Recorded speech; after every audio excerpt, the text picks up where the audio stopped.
Hello golden wheelers, कैसे हो आप सब बढ़िया। तो काफ़ी लोगों का मैसेज आ रहा था किसके रिगार्डिंग आपका एसएटी एग्ज़ाम क्या है और जो आपका ओपीपी 1 एग्ज़ाम है, ओपीपी 2 एग्ज़ाम है, इसके रिलेटेड काफ़ी डाउट आ रहे थे। कमेंट था कि आप इसके बारे में बताओ कि आखिर ये दोनों एग्ज़ाम होते क्या हैं, क्या ये दोनों डिफरेंट एग्ज़ाम है और जो आपका पाइथन है उसमें पूरा फाइनल जो मार्क आता है वो कैसे कैलकुलेट होता है, आपका जो सिस्टम रिक्वायरमेंट होता है वो क्या होना चाहिए, क्या आप मोबाइल से टेस्ट दे सकते हो, इसमें कौन कौन से क्विज़ होंगे, क्विज़ 1 होगा या नहीं होगा, क्विज़ 2 होगा और होगा तो कब होगा, एंड टर्म एग्ज़ाम कब होने वाला है। तो इस वीडियो में हम डिटेल में सारे डाउट्स को आपको क्लियर कर रहे होंगे। आपको पता हो जाएगा कि ओपीपी एग्ज़ाम जो है वो कैसे देना है। मैं आपको इसको पिक्टोरियल वे में समझाऊंगा कि किस तरीके का आपका सिस्टम रिक्वायरमेंट होना चाहिए, कैसे आपका फ़ोन कहाँ पे आपको प्लेस करना होगा, क्या क्या पहले मतलब रिक्वायरमेंट होती है इस एग्ज़ाम में जाने से पहले आपको पूरा फुलफ़िल करना होगा।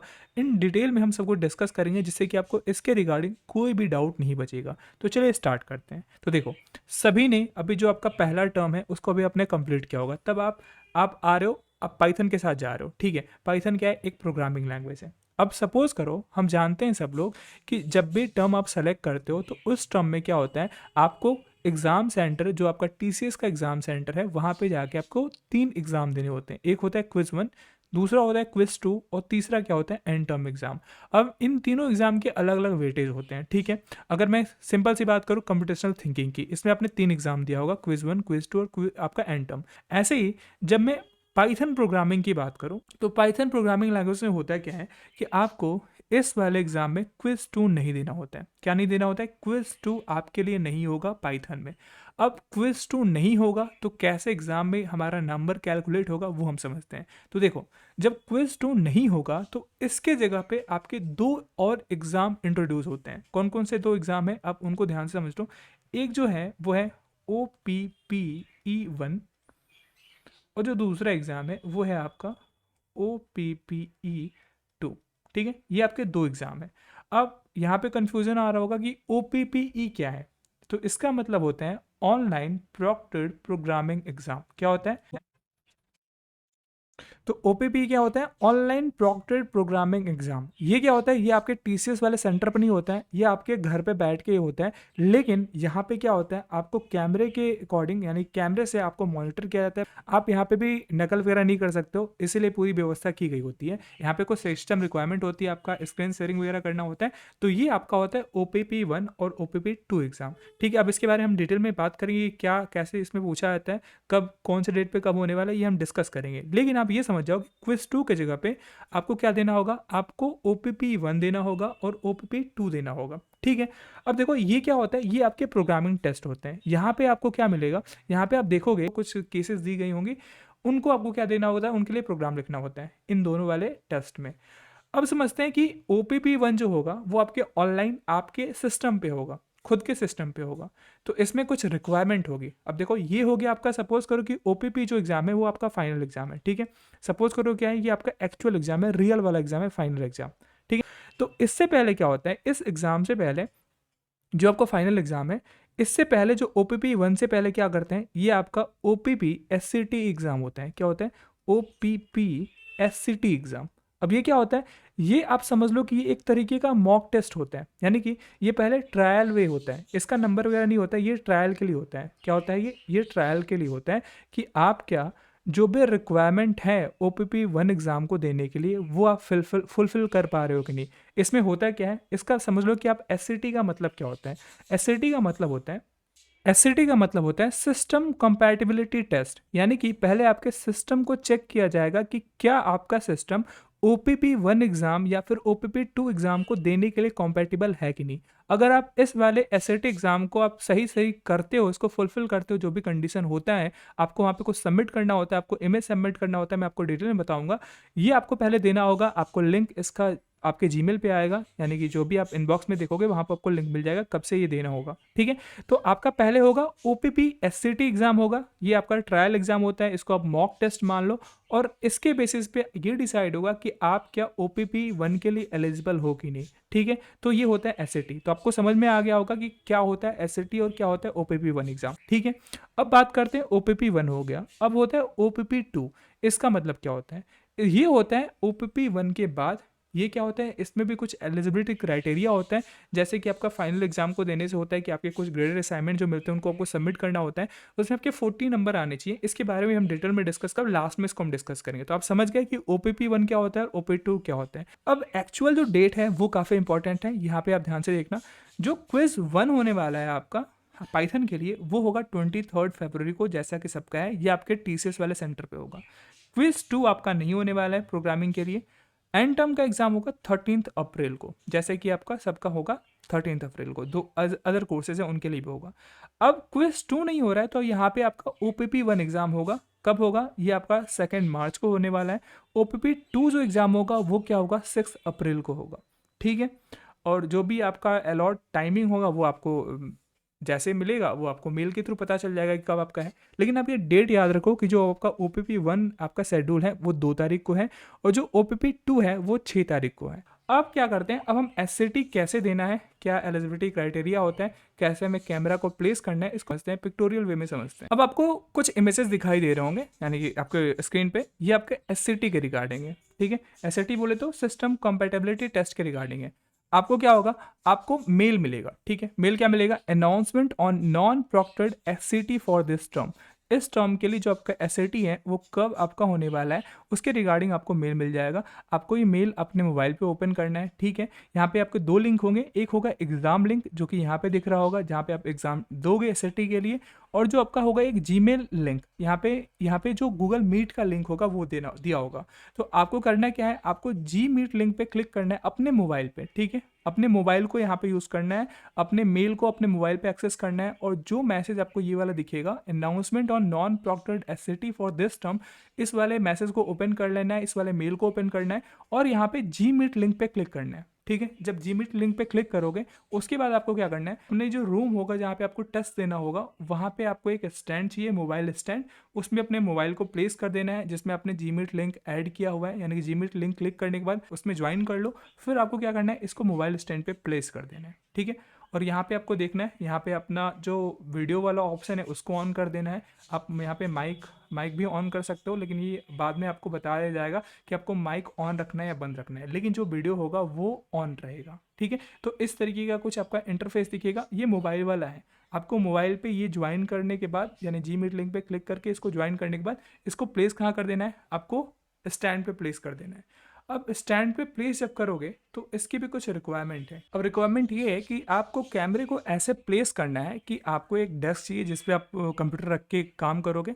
आपका ये ऐसा होना चाहिए कि आपका सॉकेट यहीं पे हो। ठीक है। क्योंकि आपकी चार्जिंग की नीड होगी। ठीक है। क्योंकि आपका 1.5-2 घंटे पूरा प्रोसेस चलने वाला है, तो इसके लिए आपको क्या करना होगा, बोर्ड के सामने आप बैठो, वहाँ से आप इजीली चार्ज कर सकते हो अपने लैपटॉप को।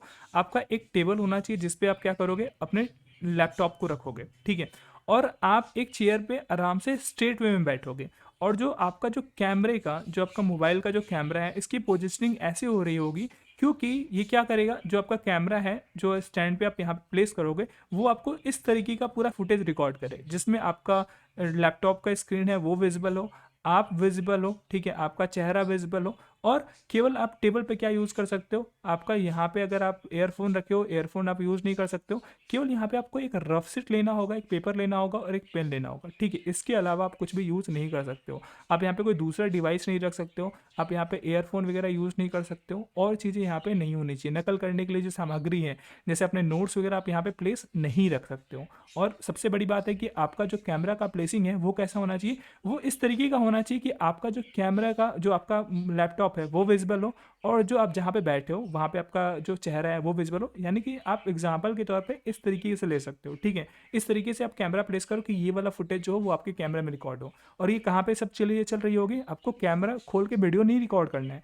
आपने जो Gmeet लिंक आपको मिला है उस पर क्लिक करने के बाद आपको यहाँ पे वीडियो वाला ऑप्शन ऑन कर देना है, और उस वाले लिंक से उस वाले मीटिंग को ज्वाइन कर लेना है। ठीक है। और फ्रंट कैमरा ऑन करके आपको ये वाला सेम, जैसे इसने यहाँ पे रखा हुआ, अपने प्लेसिंग रखा हुआ है, उस तरह से बैठ के और अपने दूर रख दो अप स्टैंड पे कैमरे को। ठीक है। वो अपना वो रिकॉर्ड करता रहेगा। तो इस तरीके से आपका क्या है, आपको बैठ के एग्ज़ाम देना है।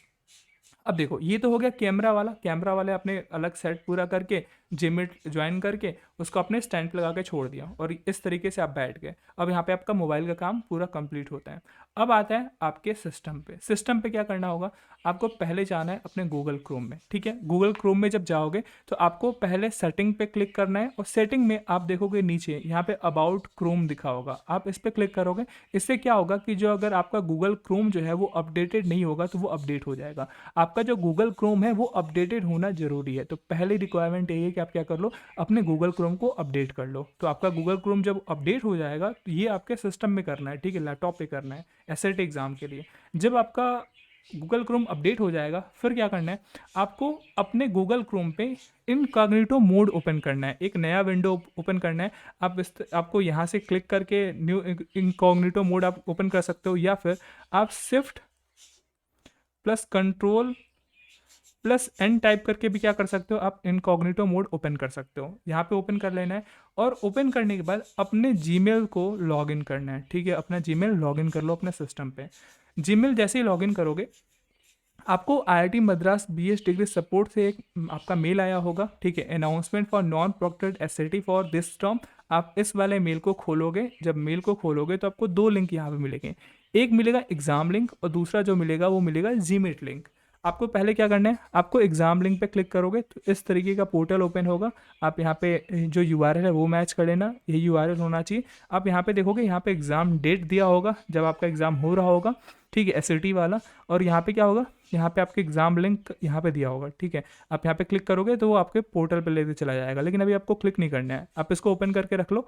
अब क्या करना है, जो दूसरा वाला आपको दिख रहा है जीमीट लिंक, उस पर क्लिक करना है और आपको ये वाले मीटिंग जो है वो ज्वाइन करनी है। इस वाले में क्या करना है, ये आपके सिस्टम से हो रहा है, आपके लैपटॉप से हो रहा है। इसमें आपको कैमरे को ऑफ करना है, ठीक है। कैमरा और जो आपका माइक होगा इस वाले जो सिस्टम वाले में होगा वो ऑफ होगा, ठीक है। आप इसको ऑफ कर दो और ज्वाइन कर लो। ज्वाइन करने के बाद क्या होगा, जो आपको एग्जाम लिंक मिला था यहाँ पे आपने क्लिक किया, आप यहाँ पे आए थे, ठीक है। अब क्या करना है, एग्जाम लिंक वाले पे क्लिक करना है। ये वाला जो यूआरएल है इसको क्लिक करोगे तो ये वाला पेज आपका ओपन हो जाएगा। इस तरीके का इंटरफेस कुछ ओपन होगा। यहाँ पे आपको कुछ एक्सेस मांगेगा, जैसे कैमरे का एक्सेस में मांगेगा, लोकेशन का एक्सेस मांगेगा, वो आप पूरा देते जाओ, अलाउ करते जाओ। इसके बाद एक चीज़ और है, ये कहेगा कि अपना शेयर स्क्रीन को शेयर करना, तो स्क्रीन आप शेयर करोगे, ये इंटायर स्क्रीन करके ऑप्शन आएगा, वहाँ पे आप शेयर करोगे, ठीक है। तो ये पूरा प्रोसेस होगा जब आप एग्जाम लिंक पे क्लिक करोगे। तो इस तरीके से आपका एक विंडो ओपन हो जाएगा जब आप पूरा जो एक्सेस हो गया दे दोगे, जो लोकेशन का एक्सेस हो गया, कैमरे का एक्सेस हो गया, ये सारे एक्सेस देने के बाद लिंक अपना स्क्रीन शेयर का एक्सेस देने के बाद इस तरीके का कुछ आपका एग्जाम वाला जो पोर्टल है वो ओपन होगा, जहाँ पे आपको Q1 और Q2 दिख रहा होगा। यहाँ पे काफ़ी सारे इंस्ट्रक्शन होंगे, उनको पढ़ लो और फिर आपको आ जाना है Q2 वाले पे। Q2 में क्या होगा, यहाँ पे कुछ आपके क्वेश्चंस होंगे, काफ़ी बेसिक से क्वेश्चन, आपको एसएटी एग्जाम से रिलेटेड क्वेश्चन होंगे, जैसे are you using a mobile stand for placing a mobile. क्या आप यूज़ कर रहे हो मोबाइल स्टैंड अपने मोबाइल को, मतलब अपने मोबाइल को प्लेस करने के लिए, तो यहाँ पे आप यस ऐसे टाइप कर दो। ऐसे मतलब सिंपल से क्वेश्चन होते हैं आपके इसी वाले अकॉर्डिंग, एसएटी एग्जाम के अकॉर्डिंग, कि आपके मोबाइल का पोर्ट का स्टैंड की हाइट क्या है, लेंथ क्या है। तो इस तरीके से जैसा आपका है वैसा सेलेक्ट करते जाओ और लास्ट में आपको आना है यहाँ पे, आपको यहाँ पे क्लिक करना होगा yes I agree and understand. ये आप पूरा पढ़ लो। फिर आप नीचे देखोगे, यहाँ पे आपको दिख रहा होगा, ये काफ़ी इंपॉर्टेंट है, यहाँ पे दिख रहा होगा form link to upload the image. यहाँ पे आपको एक लिंक दिख रहा होगा, यहाँ पे आपको एक इमेज अपलोड करनी है। अब कौन सी इमेज होगी ये आपको ध्यान से समझना होगा, ठीक है। देखो कौन सी इमेज आपको अपलोड करनी है। यहाँ पे हमने अभी बताया था कि आपको जब एग्जाम लिंक दिया गया था, यहाँ पे आप देख रहे हो जो आपको मेल आया था, यहाँ पे आपको एक एग्जाम लिंक मिला था। हमने ये एग्जाम लिंक पे पूरा प्रोसेस देख लिया। जीमीट का लिंक मिला था, वो भी हमने जीमीट यहाँ पे ज्वाइन कर लिया था, ठीक है। अब क्या करना है, फिर से वो जीमीट वाला जो आपका ऑप्शन है उसको ओपन करना है। जीमीट में चले जाओ, वो ओपन करो और अपने को सर्च करना है, ठीक है। आपने क्या किया है, आपने इसको दो जगह से लॉगिन किया हुआ है, ज्वाइन किया हुआ है, एक तो अपने मोबाइल से और दूसरा कहाँ से, दूसरा अपने सिस्टम पे। तो अपने को सर्च करो, आपको अपना नाम यहाँ पे देखने को मिल जाएगा। ये वाला आपका ओपन कर लो, आपका यहाँ पे पिक्चर दिखाई दे रहा होगा। आप जैसे एग्ज़ाम दे रहे होगे वो आपको पिक्चर यहाँ पे दिखाई देगा, आपका नाम यहाँ पे होगा। अब इसका आपका एक स्क्रीनशॉट लेना है, ठीक है। आपको क्या करना है, एक स्क्रीनशॉट लेना है और उसको सेव करना है। किस नाम से सेव करना है, तो एससीटी और उसके बाद आपका रोल नंबर होगा, उसके नाम से आपको ये सेव करना है फाइल को। जो स्क्रीनशॉट आपने लिया, जो आप एग्जाम दे रहे होगे वो वाला, ठीक है। आप यहाँ पे क्या करोगे, आप लिखोगे एससीटी और यहाँ पे आपका रोल नंबर और उसको सेव कर दिया। अब उसको सेव करने के बाद यहाँ पे आ जाओ, इस वाले लिंक पे क्लिक करोगे तो यहाँ पे गूगल फॉर्म ओपन हो जाएगा। गूगल फॉर्म ओपन होने के बाद आपको ये वाला जो आपने अभी इमेज सेव की उसी वाले यहाँ पे जीमेल फॉर्म में इसको आपको सबमिट करना होगा। इसको अपलोड कर दो।